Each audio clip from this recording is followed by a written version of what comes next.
ఎప్పుడైతే దేవుని వాక్యాన్ని జ్ఞాపకం చేశాడో యుద్ధాన్ని ఎవరు గెలిపించారు?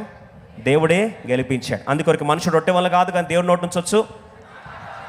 అందుకొరకే నీతిమంతుడు, నీతి గురించి జ్ఞాపకం చేస్తున్నా, నీతిమంతుడు విశ్వాసం మూలముగా ఈరోజు దేవుని మాటని ఆయుధంగా తీసుకున్నాడు. ప్రపంచంలో ఓడిపోయినట్లు దేవుని వాక్యాన్ని ఆయుధంగా తీసుకున్న ఏ స్త్రీ కూడా ఓడిపోయినట్టు చరిత్రలో రెండో మాట చూస్తాం. ప్రసంగి గ్రంథం 12వ అధ్యాయం, ఎక్లీసియాస్టిస్ చాప్టర్ 12 verse 11. ప్రసంగి గ్రంథం 12వ అధ్యాయం 11 వచనం అందరం కలిసి చదువుకుందాం. ప్రసంగి 12:11. జ్ఞానులు చెప్పు మాటలు ములుకొలలు వలెను చక్కగా కూర్చబడి బిగగొట్టబడిన మేకుల వలెను ఉన్నవి, అవి ఒక్క కాపరి వలన అంగీకరింపబడినట్టున్నవి. చాలండి. రెండవదిగా జ్ఞానులు చెప్పు మాటలు. దయచేసి వినండి. సుత్తి మేకులు. రెండోది ఏంటంట? జ్ఞానులు చెప్పు మాట. మన మాటలు ఎలా ఉండాలండి? యెషయా గ్రంథం 50 అధ్యాయం 4 వచనం ఏమని రాస్తుంది? శిష్యునికి తగిన యెషయా 54. అలసిన వాణిని మాటల చేత ఊరడించు జ్ఞానము నాకు కలుగున్నట్లు శిష్యునికి తగిన నోరు యెహోవా నాకు దయచేసి. ఏ నోరట? శిష్యుని దగ్గర నోరు. ఆ శిష్యుని దగ్గర నోరు. జ్ఞాని యొక్క మాట ఎలా ఉంటాయండి? అలసిన వాణిని మాటల చేత ఊరడిస్తుంది, ఆదరిస్తుంది. నేను మళ్ళొకసారి చెప్తున్నానండి, నీ మాటలు ఎలా ఉండాలి? ఊరడించే మాటలాగా ఉండాలి, ఆదరణ కలిగించే మాటలాగా ఉండాలి. ఆదరణ కలిగించు, అలసిన వారిని ఓదార్చే మాటలున్నోడు రాజుకు స్నేహితుడిగా ఉంటాడని జ్ఞాని అయిన సొలొమోను అన్నాడు. నువ్వు రాజులకు స్నేహితుడు కావాలా, ఉన్నత స్థాయికి నువ్వు రావాలా, దేవుడు జ్ఞాపకం చేస్తున్నాడు. మన మాట ఎలా ఉండాలంటండి? అలసిన వాణివి మాటల చేత ఏం కావాలి? ఊరడించాలి. అది జ్ఞానపు మాటలు. What is words of wisdom? Words of wisdom is to encourage others. మన మాట ఇంటి ఇతరులకు ఏం రావాలి? ఊరట రావాలి, ఓదార్పు రావాలి. మన మాట ఇంటే ఉన్న ఓదార్పు కూడా పోయిందనుకోండి, వాడు జ్ఞాని కాదు. నీ మాట అవునంటే అవును, కాదంటే కాదు, కృప సహితముగా ఉప్పు వేసినట్టు ఉండాలి. మన మాటలు ఏముండాలండి? కృప ఉండాలి, ఉప్పు కాదు. మన మాటలు ఏముండాలి? త్వరగా చెప్పాలి. కృప ఉండాలి. నీ కృప ఎలా ఉండాలి? మాటలు ఎలా ఉండాలి? ఉప్పు వేసినట్టు ఉండాలి. మన కూరల్లో ఉప్పు ఎంత వేయాలి? తగినంత వేయాలి. పట్టేంత వేస్తే పోతారు.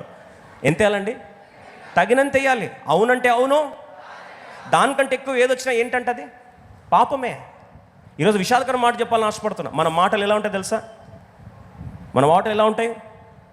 అవునంటే అవును, కాదంటే కాదు. లేదా మాట్లాడేవా అవతలకి ఏం రావాలి? ఓదార్పు రావాలి. కానీ ఉన్న కుటుంబాలని కరెక్ట్గా చెప్తున్నారు, విజువల్గా చెప్తున్నారు. ఉన్న కుటుంబాలు ఏం చేయొద్దు? కూల్చొద్దు. విషాదకర మాట చెప్పి నేను ముగిస్తాను. నిజంగా నువ్వు జ్ఞానివైతే నీ మాటల ద్వారా కుటుంబాలు ఏం కావాలండి? కట్టబడాలి. విషాదకర సంఘటన ఏంటంటే, ఈ దినాల్లో ముఖ్యంగా బైబిల్ సెలవిస్తున్న సత్యం ఏంటంటే, సామెతల్లో 10:19 విస్తారణ మాటల్లో దోషము ఉండక మానదంట. అయితే విషాదకర సంఘటన ఏంటంటే, మన మాటలు కృపాసహితముగా ఉప్పు వేసినట్లు సమయోచితముగా ఆదరించే మాటలు ఈరోజు లేకపోతే, మళ్ళొకసారి జ్ఞాపకం చేస్తున్నా, లార్డ్ ఆఫ్ గాసిప్. ఈ దినాల్లో గాసిప్ ఎక్కువ అయిపోయింది. గాసిప్ ఏంటంటే, అవునక్క, ఏమక్క, నిన్నవక్క, అన్నాఠా అంటే అవునా, ఠా అంటే చౌడా అంటే తౌడా అని చెప్పి.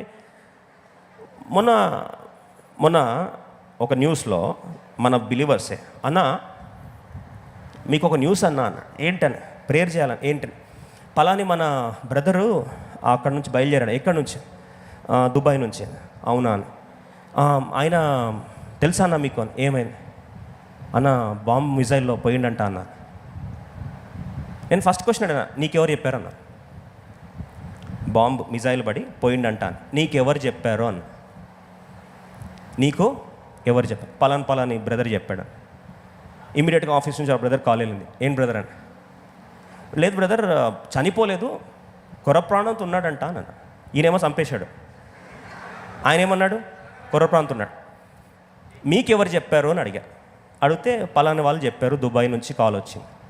సరే అని చెప్పి మనం పలాని వాళ్ళు కూడా మన బిలీవర్స్. సరే అని వాళ్ళు ఎంక్వైరీ చేస్తే, బాంబేం పడలేదు బ్రదర్, ఆయన ఉన్న కాలనీలో ఆ హోటల్ మీద పడింది అని. స్టోరీలో యాక్చువల్ ఆయన మీద బాంబు కూడా ఈయన బ్రదర్ ఏం చేశాడు? ఆయనని చంపేశాడు కూడా. ఇంకా కొద్ది ముందుకు వస్తే భూస్థాపన కార్యక్రమాలు కూడా అనౌన్స్ చేసేవాళ్ళు. లాస్ట్కి న్యూస్ ఏంటంటే, ఆ కాలనీలో ఆ మిజైల్ పడిందండి. మిజైల్ పడితే ఈ బ్రదర్ ఎక్కడున్నాడు? ఆ కాలనీలో ఉన్నాడు ఆ కాలనీలో. కానీ మిజైల్ పడిన ఏరియా నుంచి ఆయనకి ఎంత దూరం అంట తెలుసా? 6 కిలోమీటర్లు అంట. ఎంతండి? 6. ఇప్పుడు 6 కిలోమీటర్లో అంత భద్రంగా ఉంటే 2-3 వేల కిలోమీటర్లు దాటి మన దగ్గరికి వచ్చేసరికి ఏమైంది? చనిపోయాడు. పార్థివ దేహము త్వరలో రాబోతుంది. ఎయిర్పోర్ట్కి మన టీం పంపించండి, ఫ్యూనరల్ టీంని. ఈరోజు ఎక్కువ ఒక మాట యాడ్ అయ్యేసరికి చెప్పేది ఒకటి, ఇంటర్ప్రిటేషన్ ఒకటి, లాస్ట్కి వచ్చేసరికి అందుకొరకు ఏమైపోయింది? స్నేహాలు కూలిపోయాయి, బంధాలు కూలిపోయాయి, బంధాలు అన్నీ పాడైపోయాయి, అపార్థాలు పెరిగిపోయాయి. చిట్ చాటింగ్ చేసి లాస్ట్కి సంఘాలు కూడా ఏమైనా లాస్ట్కి కూలిపోయాయి, చీలిపోయాయి. కాబట్టి మన మాట ఎలా ఉండాలి? అవునంటే అవును, కాదంటే కాదన్నట్టు. ఆఖరి మాట చెప్పి ముగిస్తాను రండి. న్యాయాధిపతులు 5వ అధ్యాయం, అద్భుతమైన మాట, ఈ మాట చదువుకొని ముగిస్తాను. న్యాయాధిపతులు 4వ అధ్యాయము. అందరం కలిసి 22వ వచనం. ఈమె వేసి కొట్టింది, ఆయన చనిపోయాడు. నేరుగా పరిగెత్తుకుంటూ బయటకు వచ్చింది. అవతల నుంచి బారాకు పరిగెత్తుకుంటూ వస్తున్నాడు. ఏమని పరిగెత్తుకుంటూ వస్తున్నాడు? దయచేసి త్వరగా ఈ మాట చదువుకొని ముగించి దేవుని ఆరాధిస్తాం. అందరం కలిసి న్యాయాధిపతులు 4వ అధ్యాయం 22వ వచనం. అతడు చచ్చెను, బారాకు సిసెరాను తరుముచుండగా యాయేలు అతనిని ఎదుర్కొని వచ్చి, రమ్ము, నీ వెదుకుచున్న మనుషుని నీకు చూపించేదనగా అతడు వచ్చినప్పుడు సిసెరా చచ్చిపడి ఉండెను, ఆ మేకు అతని కణతలలో నుండెను. దయచేసి రండి. ఆమె ఏమంటుంది తెలుసా? బయటకు వచ్చింది. అక్కడ బారాకు పరిగెడుతూ వస్తున్నారు. బారాకు ఆల్రెడీ యుద్ధం చేశాడా? త్వరగా చెప్పండి. చేశాడా? యుద్ధము చేస్తున్నాడు. కానీ యాక్చువల్గా ఆ వ్యక్తిని టార్గెట్ చేశాడా? చేయలేకపోయాడు. కొట్టాడా? కొట్టలేకపోయాడు. కత్తి తీసాడా? తీయలేకపోయాడు. కానీ యుద్ధంలో దిగేసరికి ఆ వ్యక్తి పారిపోతూ వచ్చాడు. వాస్తవంగా యాయలు ఏం చేసింది? ఆయనని త్వర చెప్పాలి. కణతలు పెట్టి ఏం చేసింది? మేకుతో ఏం చేసింది? నెయిలప్ చేసింది. మేకు తీసుకుని ఏం చేసింది? దింపేసింది. మేకు దిగగొట్టి ముగించింది కథ ముగిసింది ఎవరు? యాయేలు కథ ముగిసింది. బాగునండి. ఇప్పుడు ఏమంటుంది తెలుసా? రా రా రా రా ఓ బారాకు రా, come I will show you a man whom thou seekest. రమ్ము, నీవు వెతుకుతున్న మనుషుని నీకు చూపించదను. నువ్వు ఎవరైతే వెతుకుతున్నావో నేను నీకు ఆయనని చూపిస్తా. దయచేస్తున్నాను. ఎవరిని వెతుకుతున్నాడు ఆయన? వాళ్ళందరికీ శత్రువు ఎవరో? సిసెరాని నేను నీకేం చేస్తా? చూపిస్తా. ఎక్కడ చూపించింది తెలుసా? ఏ పొజిషన్లో చూపించింది తెలుసా? మేకు తీసుకెళ్ళి దాంతో దిగొట్టేసింది. దయచేస్తానండి. అద్భుతమైన దృశ్యం చెప్పి ముగిస్తాను. ఈ వార్త ఆమె చెప్తా ఉంటే బారాకు ఎలా ఉండొచ్చండి? ఒకవేళ సిసెరా తప్పించుకొని పారిపోతే ఖచ్చితంగా మళ్ళీ నెక్స్ట్ టైం వచ్చేప్పుడు ఇంకా విజృంభించి ఘోరంగా మళ్ళీ యుద్ధం చేసి వారి ప్రాణాలు హంతం చేసేవాడు. వారిని తరుముతున్నవాడు, వారిని ఇన్ని సంవత్సరాలు బానిసలుగా ప్రకటించిన వాడు ఇప్పుడు శాశ్వతంగా ఏమైపోయాడు? మేకులతో దిగగొట్టి వాటిని శాశ్వతంగా ఏం చేసింది? భూస్థాపితం చేసింది. ఎస్ అనే వాళ్ళు చేతండి. టెంట్కి తీసుకొచ్చి చూపించి స్టోరీ కట్ చేస్తే శుభవార్త ఎక్కడ ఎండ్ అయిందండి? ఆ టెంట్ దగ్గర ముగిసింది. ఒకసారి మనల్ని చూస్తే ఎన్నో సంవత్సరాలుగా సాతానుడు పాపము ద్వారా మనల్ని బానిసలుగా ప్రకటించి, పాపం వల్ల వచ్చు జీతము మరణము, పాపం వల్ల వచ్చు సమస్యలు, అన్ని రకాల సమస్యలు, ప్రతి సమస్య పాపం అయితే ఈ పాపపు సమస్యకు చిరస్థాయిగా ఆ సమస్యని కల్వరిశిలలో యేసుప్రభువారు మేకులతో ఏం చేశాడు? దిగగొట్టాడు. ఆ మేకులతో దిగగొట్టి కల్వరిశిలలో మనకు విజయభూమిగా ప్రకటించాడు. ఆ కల్వరిశిలలో మేకులు దిగొట్టినప్పుడు ఏం చేయండి తెలుసా? ఆ ప్రేమగల దేవుడు చివరికి ఆ కల్వరిశిలలో తన మీదనే, దయచేసినండి, సిసెరాకి పడాల్సిన శిక్షని కణతల మీద ఏం చేశాడు? యాయేలు కొట్టి ఆయనను ఏం చేసింది? సమాధి చేసింది. అయితే సాతానుని సమాధి చేయడానికి, సాతాను కార్యాన్ని సమాప్తి చేయడానికి, అపవాది యొక్క శిక్షను, శాపమును, పాపమును, ధర్మశాస్త్రం వల్ల, పాపం వల్ల వచ్చు జీతమైన మరణాన్ని, ఈ ధర్మశాస్త్రం యొక్క విధిరాతను, మనకు వ్యతిరేకంగా ఉన్నదాన్ని కల్వరిశిలలో యేసుప్రభువారు మేకులతో ఏం చేశాడు? దిగగొట్టి నిరాయుధులుగా చేసి వారిని ఒక రకంగా బాహాటముగా ఏం చేశాడు? ఊరేగించి. కొలసీలో రాస్తుంది, కొలసీ 2వ అధ్యాయంలో బాహాటంగా వాళ్ళు ఏం చేశాడు? ఊరేగించి ఈరోజు మనల్ని ఏం చేశాడు? క్రీస్తు విజయ భూమి మీద మనల్ని నిలబెట్టాడు. ఆ కల్వరిశిలలో యేసుప్రభువారు చేసిన కార్యాన్ని ఆమెకు ఒక్కసారి గుర్తు చేసుకుందాం. సిసెరాను అంతం చేసిన మేకు సిసెరా యొక్క కణతలకు దిగితే మన శాపాన్ని అంతం చేయడానికి మన మీద రావాల్సిన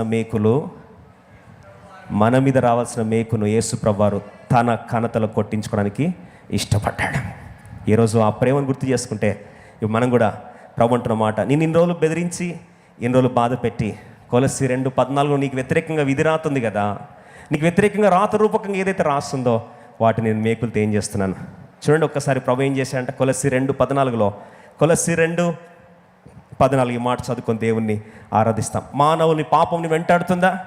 శాశ్వత కాలము నీ పాపం నిన్ను వెంటాడుతున్నట్లయితే ఈరోజు తూర్పుకి పడమరకు ఎంత దూరమో అంత దూరంగా నీ పాపం ఏం చేశాను? దూరపరిచాను. సముద్ర అగాధములో పడవేశాను. నిన్ను గాండ్రిస్తూ ఎగతాళి చేస్తున్న సిసెర లాంటి పాపమును నేను ఎన్నటి కూడా నిన్ను శిక్ష విధించకుండా ఆ దేవుడు రాతరూపకమైన ఆజ్ఞల వలన మన మీద రుణముగాను మనకు విరోధముగాను ఉండిన పత్రమును మేకులతో సిలువకు కొట్టి దాని మీద చేవ్రాతను తుడిచివేసి మనకు అడ్డము లేకుండా దానిని ఎత్తివేసి మన అపరాధములన్నిటినీ క్షమించేశాడు. ఎంత క్షమించాడంటే రోమా 8:33 రాస్తుంది, దేవుడు ఏర్పరిచిన వారిని దోషారోపణ చేయడానికి శక్తి ఎవడికి లేదు. క్రీస్తు రోమా 8:37 దేవుని చేత ఏర్పరచబడిన వారి మీద నేరం మోపువాడు ఎవడో? Who can levy charges against God's elect. ఒక్కసారి సమాధి చేశారంటే ఇంకా అది ఎప్పటికీ పునరుద్ధానం అయ్యే ప్రసక్తి లేదు. సిసెరా తిరిగి బ్రతుకుతాడా? సిసెరా తిరిగి బ్రతుకుతాడా? బ్రతకడు. అదే రీతిగా పాపము, శాపము. ఆ రోజే దేవుడు చెప్పాడు, ఓ సాతానా నీ తలను చితకదొక్కడానికి వరకు స్త్రీ సంతానము రాబోతుంది. ఇప్పుడు వినండి, స్త్రీ సంతానము ఆదికాండం 3:16 ప్రభు అంటాడు, స్త్రీ సంతానం వచ్చి నీ తలని ఏం చేస్తుంది? చితగొట్టేస్తుంది. ధర్మశాస్త్రం ద్వారా విధి రూపకంగా ఏదైతే అగేన్స్ట్గా రాయబడిందో దాన్ని అంతటా ఏం చేస్తాడు? బాహాటంగా సిలువకు అప్పగిస్తాడు. విజయభూమిలో తిరిగి పునరుద్ధాన్ని లేస్తాడు.